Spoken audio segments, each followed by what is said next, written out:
ಏನ್ ಮರಿ ನಿನ್ನೆ ಇದಕ್ಕಿದ್ದ ಮಳೆ ಬಂದಿದ್ರೆ ಚೆನ್ನಾಗಿತ್ತು ಅನ್ಕೊಂಡಿದ್ದ.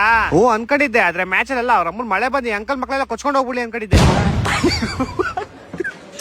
ಏನ್ ನಿಮ್ ಬಾಸ್ ತಿರಿ ಹಂಗ್ ಡಕ್ಔಟ್ ಆಗ್ಬಿಟ್ರು. ನಮ್ ಬಾಸ್ ಅಟ್ಲೀಸ್ಟ್ ಮ್ಯಾಚ್ ಬಂದ್ ಔಟ್ ಆಡ್ತವ್ರೆ, ನಿಮ್ ಬಾಸ್ ಪ್ರಾಕ್ಟೀಸ್ ಮಾಡ್ತವ್ರಲ್ಲ ಯಾವ ಮ್ಯಾಚ್ಗೆ. ಹೌದ್ ನನ್ಗೂ ಗೊತ್ತಿಲ್ವಲ್ಲ ಯಾವ ಮ್ಯಾಚ್ಗೆ. ನಾವ್ ಲಾಸ್ಟ್ 2 ಮ್ಯಾಚ್ ಗೆದ್ದೀವಿ, ನೀವು ಲಾಸ್ಟ್ 2 ಮ್ಯಾಚ್ ಸೋತಿದ್ದೀರಾ. ಏನ್ ಕಿತ್ತಾಕೊಂಡ್ಬಿಟ್ರಿ, ಪಾಯಿಂಟ್ಸ್ ಟೇಬಲ್ ಅಲ್ಲಿ 6 ಇಂದ 7 ಹೋಗ್ತೀರಾ, 7 ಇಂದ 6 ಬರ್ತೀರಾ.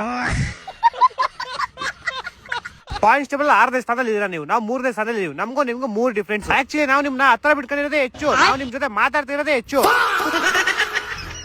ಏನೋ ನಿಮ್ ಬ್ರಹ್ಮಾರ ಶಫಾಡ್ ಇವಾಗೆಲ್ಲ ಹೊಡಿಯೋದೇ ಇಲ್ಲ. ನಿಮ್ ಟೀಮ್ ಅವರನ್ನ ಪ್ಲೇ ಗ್ರೌಂಡ್ ಇಂದ ತೆಗಿಯಲ್ಲ. ಅವ್ನು ಈ ಸೀಸನ್ ಚೆನ್ನಾಗ್ ಆಡಲ್ಲ. ತೆಗಿಯಲ್ಲ, ಏನಕ್ಕೆ ತೆಗಿಬೇಕೋ. ಲಾಸ್ಟ್ ನಿಮ್ಗೆ ಉಚ್ಚನಾಗಿ ಹೊಡೆದಂಗ್ ಕನ್ಸೆಲ್ಲ ಬಂದಿದ್ ಗ್ಯಾಪ್ನ ಇತ್ತಾನೆ.